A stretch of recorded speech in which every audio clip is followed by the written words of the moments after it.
Hi hello ನಮಸ್ತೆ, ನಾನು ನಿಮ್ಮ Chaitra Pratap. Welcome back to my YouTube channel. I hope ನೀವೆಲ್ಲ ಚೆನ್ನಾಗಿದ್ದೀರಾ ಅಂತ ಭಾವಿಸ್ತಾ ನಾನು ಸಹ ತುಂಬಾ ಚೆನ್ನಾಗಿದ್ದೀನಿ ಅಂತ ಹೇಳ್ತಾ ಇವತ್ತಿನ ವಿಡಿಯೋನ ಶುರು ಮಾಡ್ತಾ ಇದ್ದೀನಿ. ಇನ್ನು ಇವತ್ತಿನ ವ್ಲಾಗ್ ಬಂದು ಶುಕ್ರವಾರದ ವ್ಲಾಗ್ ಆಗಿರುತ್ತೆ.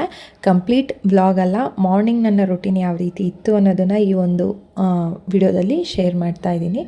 ಸೊ ಶುಕ್ರವಾರ ಆಗಿದ್ದರಿಂದ ಬೆಳಗ್ಗೆ ಬೇಗನೆ ಪೂಜೆ ಮಾಡೋಣ ಅಂತ ಅನ್ನಿಸ್ತು.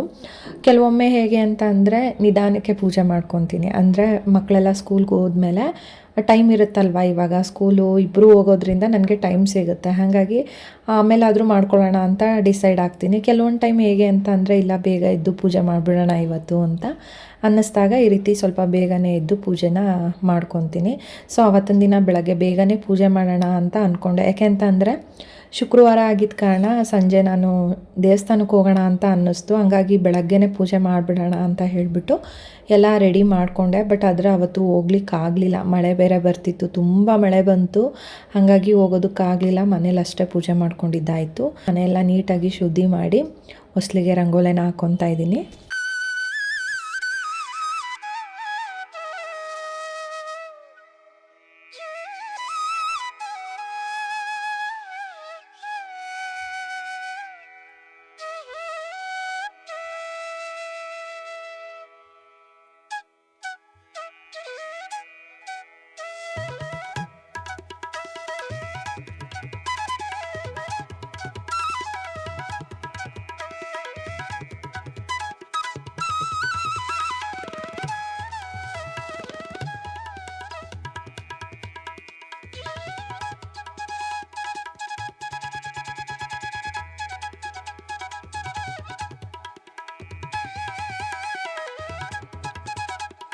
ಶುಕ್ರವಾರ ಪೂಜೆ ಮಾಡಬೇಕು ಅಂತ ಅಂದರೆ ಹಿಂದಿನ ದಿನವೇ ಅರ್ಧ ಕೆಲಸನ ಮಾಡಿಟ್ಕೊಂಡಿರ್ಬೇಕಾಗತ್ತೆ.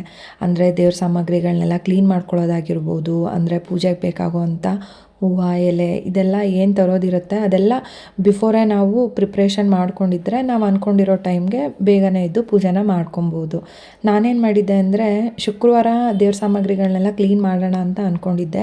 ಬಟ್ ಆದರೆ ಯಾಕೋ ಗೊತ್ತಿಲ್ಲ, ಗುರುವಾರ ಸ್ವಲ್ಪ ಫ್ರೀ ಇದ್ದೆ. ಹಂಗಾಗಿ ನಾನಿಲ್ಲ ಇವತ್ತೇ ಎಲ್ಲ ರೆಡಿ ಮಾಡಿ ಇಟ್ಕೊಂಡ್ಬಿಟ್ಟು ಬೆಳಗ್ಗೆ ಬೇಗನೆ ಪೂಜೆ ಮಾಡಿಬಿಡೋಣ, ಸಂಜೆ ದೇವಸ್ಥಾನಕ್ಕೆ ಹೋಗೋಣ ಅಂತ ಈ ಥರ ಪ್ಲ್ಯಾನ್ ಮಾಡಿಕೊಂಡು ಗುರುವಾರನೇ ದೇವ್ರ ಸಾಮಗ್ರಿಗಳನ್ನೆಲ್ಲ ಕ್ಲೀನ್ ಮಾಡಿಕೊಂಡೆ.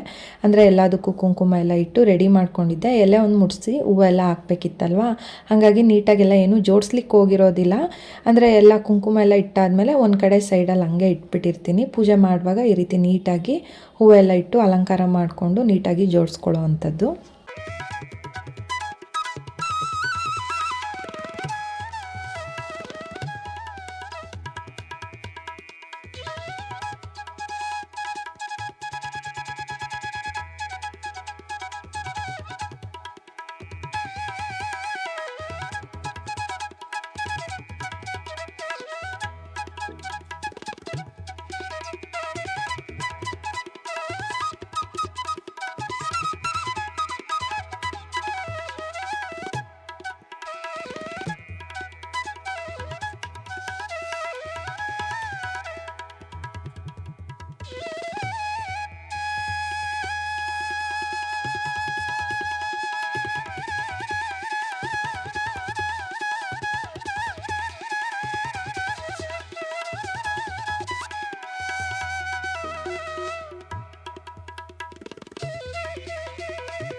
ಪೂಜೆ ಅಂತೂ ತುಂಬಾ ಚೆನ್ನಾಗಾಯಿತು. ಬೆಳಗ್ಗೆ ಪೂಜೆ ಮಾಡೋದ್ರಿಂದ ಒಂಥರ ಮನ್ಸಿಗೆ ಸಮಾಧಾನ ಆಗುತ್ತೆ.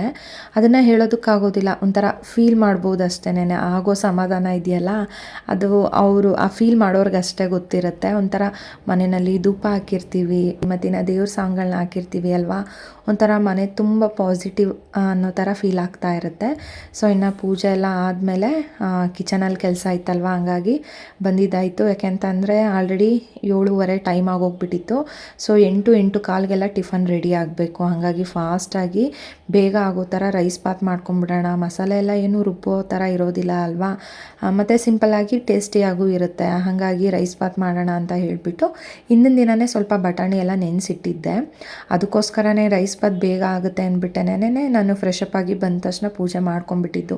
ಇಲ್ಲ ಅಂತ ಅಂದಿದ್ರೆ ಬೇರೆ ಥರ ಏನಾದರೂ ಸ್ವಲ್ಪ ಟೈಮ್ ಹಿಡಿಯೋ ಅಂತ ಟಿಫನ್ ಮಾಡಬೇಕು ಅಂತ ಅನಿಸಿದ್ರೆ ಫಸ್ಟು ಟಿಫನ್ ಮಾಡಿಟ್ಬಿಟ್ಟು ಆಮೇಲೆ ನಿಧಾನವಾಗಿ ಪೂಜೆ ಮಾಡೋಣ ಅಂತ ಅನಿಸುತ್ತೆ. ಬಟ್ ಹೇಗಿದ್ರು ಬೇಗ ಬಂದಲ್ಲ ಅಂದ್ಬಿಟ್ಟು ಫಸ್ಟ್ ಪೂಜೆನೇ ಮುಗಿಸ್ಕೊಂಡಿದ್ದು. ಈಗ ಟಿಫನ್ಗೆ ರೆಡಿ ಮಾಡ್ಕೊತಾ ಇದ್ದೀನಿ.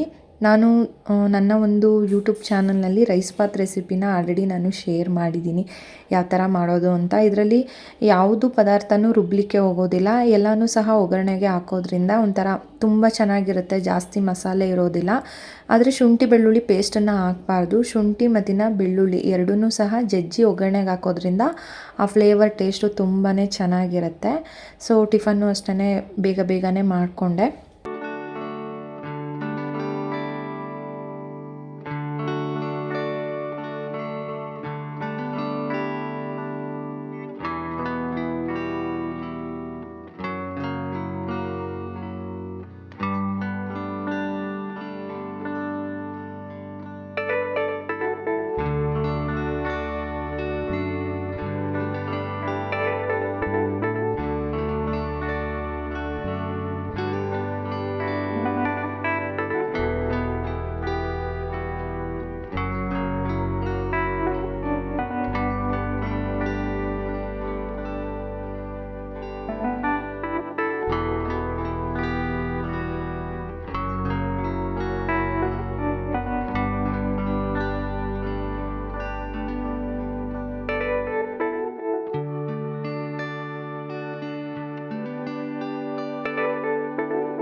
ಇನ್ನು ಟಿಫನ್ ಎಲ್ಲ ರೆಡಿ ಮಾಡಿ ಇಟ್ಟು ಬರೋ ಅಷ್ಟರೊಳಗಡೆ ಖುಷಿನೂ ಸಹ ಫ್ರೆಶ್ ಅಪ್ ಆಗಿ ಬಂದಿದ್ಲು. ಅವಳಿಗೆ ಜಡೆ ಎಲ್ಲ ಹಾಕ್ಕೊಡ್ಬೇಕಲ್ವ, ಹಾಗಾಗಿ ಅವಳಿಗೆ ಜಡೆ ಎಲ್ಲ ಹಾಕ್ಕೊಡ್ತಾ ಇದ್ದೆ. ಅಷ್ಟರೊಳಗಡೆ ವೇದಾಂಶು ಸಹ ಸ್ನಾನಕ್ಕೆ ಹೋಗಿದ್ದ. ಇವಳಿಗೆ ಜಡೆ ಹಾಕಿ ಮುಗಿಸೋ ಅಷ್ಟರೊಳಗಡೆ ಅವ್ನು ಬರ್ತಾನೆ, ಅವನ್ನ ರೆಡಿ ಮಾಡಬೇಕು. ಸೊ ಹಿಂಗೆ ಬ್ಯಾಕ್ ಟು ಬ್ಯಾಕ್ ಕೆಲಸಗಳಂತೂ ಇದ್ದೇ ಇರುತ್ತೆ. ಬೆಳಗ್ಗೆ ಟೈಮ್ ಹೇಗೆ ಗೊತ್ತಾ, ಫ್ರೀಯಾಗಿ ಒಂದು 5 ನಿಮಿಷ ಕೂತ್ಕೊಳ್ಳೋದಕ್ಕೂ ಆಗೋದಿಲ್ಲ, ಆ ಥರ ಇರುತ್ತೆ ನೋಡಿ. ಆಮೇಲೆ ಖುಷಿ ನಾನು ಫಾಸ್ಟಾಗಿ ಓಡಾಡ್ತಾ ಇದ್ದಿದ್ದು ನೋಡಿಬಿಟ್ಟು ಅಮ್ಮ ಇಲ್ಲ ನಾನು ಅವನಿಗೆ ನಾನೇ ರೆಡಿ ಮಾಡ್ತೀನಿ ಅಂತ ಅಂದ್ಬಿಟ್ಟು ಹೋದ್ಲು. ಬಟ್ ಇಲ್ಲಿ ನೋಡಿ ಮಲ್ಲಿಗೆ ಎದ್ದಿದ್ರಲ್ವ, ಬೆಡ್ಶೀಟೆಲ್ಲ ಏನೂ ಮಡ್ಚಿರಲಿಲ್ಲ. ಹಂಗಾಗಿ ಇದೆಲ್ಲ ಹಂಗಂಗೆ ಇದ್ದರೆ ನೋಡ್ತಿದ್ರೆ ಒಂಥರ ಕಿರಿಕಿರಿ ಅನಿಸುತ್ತೆ. ಅದಕ್ಕೆ ಸರಿ ಅವಳು ಅದನ್ನು ಮಾಡ್ತಿರ್ತಾಳೆ ಅಂದ್ಬಿಟ್ಟು ನಾನು ಇದನ್ನೆಲ್ಲ ನೀಟಾಗಿ ರೂಮೆಲ್ಲ ಕ್ಲೀನ್ ಮಾಡ್ತಾ ಇದ್ದೀನಿ.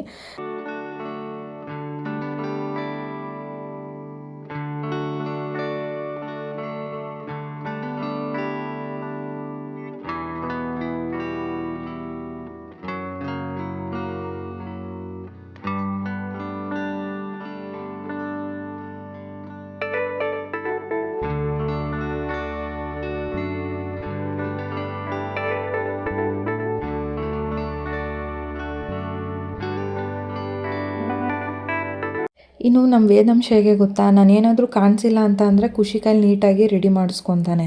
ಅದೇ ಏನಾದರೂ ನಾನಿದ್ದೀನಿ ಅಂತ ಅಂದರೆ ಅವನಿಗೆ ಖುಷಿ ರೆಡಿ ಮಾಡೋದು ಇಷ್ಟ ಆಗೋದಿಲ್ಲ. ಅಮ್ಮ ನೀನೇ ಬಾ ಅಂತ ಅವನು ಖುಷಿ ಕೈಲಿ ಹಾಕಿಸ್ಕೊಳ್ಳೋದೇ ಇಲ್ಲ, ಅವ್ನ ಬಟ್ಟೆನೂ ಸಹ ಹಾಕಿಸ್ಕೊಳ್ಳೋದಿಲ್ಲ. ಹಾಗಾಗಿ ಅವಳು ಇಲ್ಲ ಅಮ್ಮ ಅವನೇನು ಹಾಕಿಸ್ಕೊತಾ ಇಲ್ಲ, ನೀವೇ ಬಂದು ಮಾಡಿ ಅಂತ ಅಂದ್ಲು. ಸರಿ ಅಂತ ಹೇಳಿಬಿಟ್ಟು ನಾನೇ ಅವನಿಗೆ ಬಟ್ಟೆ ಎಲ್ಲ ಹಾಕಿ ಹಣೆಗೆಲ್ಲ ಇಡ್ತಾಯಿದ್ದೀನಿ. ಸೊ ಅದಕ್ಕೆ ಅವ್ಳಿಗೆ ಹೇಳ್ತಿದ್ದೆ, ವಿಷಲ್ ಬಿಟ್ಟಿರುತ್ತೆ ನೋಡು, ಸ್ವಲ್ಪ ವಾಟರ್ ಬಾಟಲ್ಗಳಿಗೆಲ್ಲ ನೀರನ್ನ ತುಂಬಿಸು ಅಂತ ಹೇಳ್ಬಿಟ್ಟು. ಈ ಥರ ಬೆಳಗ್ಗೆ ಟೈಮ್ ಏನಾದರೂ ಒಂದು ಸಣ್ಣ ಪುಟ್ಟ ಕೆಲಸ ಮಾಡಿಕೊಡ್ತಾಳೆ. ಅಂದರೆ ಬೆಡ್ಶೀಟೆಲ್ಲ ಮಡ್ಚ್ಕೊಡೋದು, ವಾಟರ್ ಬಾಟ್ಲುಗಳಿಗೆಲ್ಲ ನೀರು ತುಂಬಿಸೋದು, ಈ ಥರದ್ದು ಏನಾದರೂ ಒಂದು ಸಣ್ಣ ಪುಟ್ಟ ಕೆಲಸಗಳಿರುತ್ತಲ್ಲ, ಇದನ್ನೆಲ್ಲ ಮಾಡ್ತಾಳೆ. ಬಟ್ ಅವಳಿಗೇನಂದರೆ ವೇದಾಂಶನ ರೆಡಿ ಮಾಡೋದು ಅಂದರೆ ಅವಳಿಗೆ ತುಂಬ ಇಷ್ಟ. ಹಾಗಾಗಿ ಅವಳು ಅಮ್ಮ ಎಲ್ಲ ರೆಡಿ ಮಾಡು, ಬಟ್ ಆದರೆ ಅವನಿಗೆ ಹಣೆಗೆ ಗಂಧ ನಾನು ಇಡ್ತೀನಿ ಅಂತ ಅಂದ್ಬಿಟ್ಟು ಅವನು ಬೇಡ ನೀನು ಇಡಬೇಡ ಏನು ಮುಟ್ಬೇಡ ನನ್ನ ಥಿಂಗ್ಸು ಅಂತ ಅವ್ನು ಹೇಳ್ತಿದ್ದಾನೆ, ನೋಡ್ತಿದ್ದಾನೆ ಅವನು. ಬಟ್ ಅವ್ಳು ಕೇಳೋದಿಲ್ಲ. ಇದೊಂದು ಬೆಳಗ್ಗೆ ಹೊತ್ತು ಇವರಿಬ್ರು ಸಂಭಾಳಿಸೋದೇ ಒಂದು ಕೆಲಸ ಆಗುತ್ತೆ. ಕೊನೆಗೂ ನೋಡಿ ಅವಳೇ ಇಟ್ಲು. ಸುಮ್ಮನಿದ್ದ ಅವನು ಸೈಲೆಂಟಾಗಿ. ಅವ್ನಿಗೇನಂದರೆ ಅವ್ನ ಥಿಂಗ್ಸು ಬ್ಯಾಗ್ ಆಗಿರ್ಬೋದು, ಲಂಚ್ ಬ್ಯಾಗ್ ಆಗಿರ್ಬೋದು, ಇದೆಲ್ಲ ಅವಳೇನು ಮುಟ್ಟಬಾರ್ದು. ಅವ್ನ ಥಿಂಗ್ಸ್ನ ಅವ್ನು ಹುಷಾರಾಗಿ ನೀಟಾಗಿ ಎತ್ತಿಟ್ಕೊತಾನೆ. ಇನ್ನು ಹಿಂಗೆ ರೆಡಿ ಮಾಡಿದ ತಕ್ಷಣ ಸ್ಕೂಲ್ ಬ್ಯಾಗ್ನ ಹಾಕ್ಕೊಬೇಕು ಅವನು. ಅದನ್ನೇ ಕೇಳ್ತಿದ್ದಾನೆ, ಅಮ್ಮ ನನಗೆ ಸ್ಕೂಲ್ ಬ್ಯಾಗ್ ಕೊಡಿ ಅಂತ. ನಾನು ಹೇಳ್ತಾ ಇದ್ದೀನಿ ಟಿಫನ್ ಮಾಡಿಸಾದ್ಮೇಲೆ ಕೊಡ್ತೀನಿ, ಆಮೇಲೆ ನೀನು ಹಾಕ್ಕೊಂಡು ಸ್ಕೂಲ್ಗೆ ಹೋಗುವಂತೆ ಅಂತ ಅಂದ್ಬಿಟ್ಟು. ಬಟ್ ಅವನಿಗೆ ಇನ್ನೂ ಒಂಥರ ಸ್ಕೂಲ್ಗೆ ಹೋಗೋದು ಅಂದರೆ ಏನೋ ಒಂಥರ ಖುಷಿ ಪಡ್ತಾನೆ ಅವನು. ಫೈನಲಿ ಇಬ್ಬರು ರೆಡಿ ಆದರೂ, ಕುಕ್ಕರ್ ವಿಷಲು ಸಹ ಬಿಟ್ಟಿತ್ತಲ್ವ, ಹಂಗಾಗಿ ಟಿಫನ್ನು ಎಲ್ಲ ನೀಟಾಗಿ ಲಂಚ್ ಬಾಕ್ಸ್ಗೆಲ್ಲ ಹಾಕಿ ತಿನ್ನಲಿಕ್ಕೂ ಟಿಫನ್ನ ಹಾಕ್ಕೊಡ್ತಾಯಿದ್ದೀನಿ.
ಇನ್ನು ಲಂಚ್ ಬಾಕ್ಸ್ ಎಲ್ಲ ಪ್ಯಾಕ್ ಮಾಡಿ ಖುಷಿಗೂ ಟಿಫನ್ ಹಾಕ್ಕೊಟ್ಟು ಅವಳ ಜೊತೆನೇ ನಾನು ಸಹ ಟಿಫನ್ ಮಾಡ್ಕೊತಾ ಇದ್ದೀನಿ.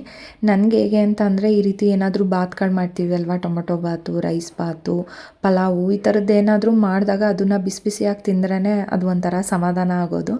ಹಾಗಾಗಿ ನಾನು ಟಿಫನ್ ಎಲ್ಲ ಮಾಡಿಕೊಂಡು ಖುಷಿ ಸ್ಕೂಲ್ಗೆ ಹೊರಟ ಮೇಲೆ ಇವ್ನಿಗೆ 9 ಗಂಟೆ ಹಂಗೆ ಟಿಫನ್ ಮಾಡಿಸೋ ಅಂಥದ್ದು. ಯಾಕೆಂತಂದರೆ ಬೆಳಗ್ಗೆ ಎದ್ದ ತಕ್ಷಣ ಹಾಲು ಕೊಟ್ಟಿರ್ತೀನಿ ಅಲ್ವಾ, ಹಾಲು ಕುಡಿದಿರ್ತಾನೆ. ಹಾಗಾಗಿ ಸ್ವಲ್ಪ ಟೈಮ್ ತೊಗೊಂಡು ಅವನಿಗೆ ಟಿಫನ್ ಮಾಡಿಸ್ತೀನಿ. ಬಟ್ ಆದರೆ ಏನು ಗೊತ್ತಾ, ಇವನಿಗಂತೂ ಟಿಫನ್ ಮಾಡಿಸೋದೇ ಒಂದು ದೊಡ್ಡ ಕೆಲಸ ಆಗಿಬಿಟ್ಟಿದೆ. ಮುಂಚೆ ನೀಟಾಗಿ ಕೂತ್ಕೊಂಡು ಟಿಫನ್ನು, ಊಟ ಏನೇ ಮಾಡಿಸಿದ್ರೂ ಬೇಗ ಬೇಗ ಊಟ ಮಾಡ್ಕೊಳ್ಳೋನು.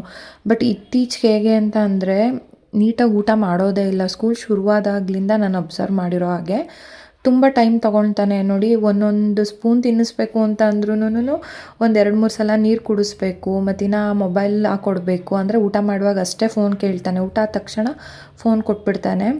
ಸೊ ಅವನಿಗೆ ಫೋನೆಲ್ಲ ಜಾಸ್ತಿ ಏನೂ ರೂಢಿ ಮಾಡಿಲ್ಲ ನಾನು. ಬಟ್ ಸ್ವಲ್ಪ ದಿನದ ಮಟ್ಟಿಗೆ ಅವನಾಗ ಊಟ ಮಾಡೋಂಗಾದರೆ ಅದನ್ನು ಸಹ ಸ್ಟಾಪ್ ಮಾಡಿಬಿಡ್ತೀನಿ. ಸೊ ಫೈನಲಿ ಅವನಿಗೆ ಊಟ ಎಲ್ಲ ಮಾಡಿಸಿ ಸ್ಕೂಲ್ಗೆ ರೆಡಿ ಮಾಡಿ ಕಳಿಸ್ಕೊಡ್ತಾ ಇದ್ದೀನಿ. ಹೋಗ್ತಿದ್ದಾನೆ, ನೋಡ್ತಾ ಇರ್ಬೋದು, ಖುಷಿಯಾಗಿ ಹೋಗ್ತಾನೆ ಸ್ಕೂಲ್ಗೂ ಅಂತೂ. ಅಮ್ಮ ಬಾಯ್ ಅಂತ ಹೇಳಿಬಿಟ್ಟು. ಸೊ ಇದಾಗಿತ್ತು ಶುಕ್ರವಾರದ ಮಾರ್ನಿಂಗ್ ನನ್ನ ರೊಟೀನ್. ನೀವೆಲ್ಲ ವೀಡಿಯೋನ ಪೂರ್ತಿಯಾಗಿ ನೋಡಿದ್ದೀರಾ ಅಂತ ಭಾವಿಸ್ತೀನಿ. ಇಷ್ಟ ಆಗಿದರೆ ದಯವಿಟ್ಟು ಲೈಕ್ ಮಾಡಿ. ಹೊಸ್ದಾಗಿ ಯಾರು ನೋಡ್ತಿದ್ದೀರಾ ಚಾನಲ್ನ ಸಬ್ಸ್ಕ್ರೈಬ್ ಮಾಡ್ಕೊಂಡು ನೋಡಿ ಅಂತ ಕೇಳ್ಕೊತ, ಮತ್ತು ನಾನು ನೆಕ್ಸ್ಟ್ ವ್ಲಾಗಲ್ಲಿ ಸಿಗ್ತೀನಿ. ಅಲ್ಲಿವರೆಗೂ ಸಿ ಯು. ಬಾಯ್ ಸ್ನೇಹಿತರೆ, ಥ್ಯಾಂಕ್ ಯು.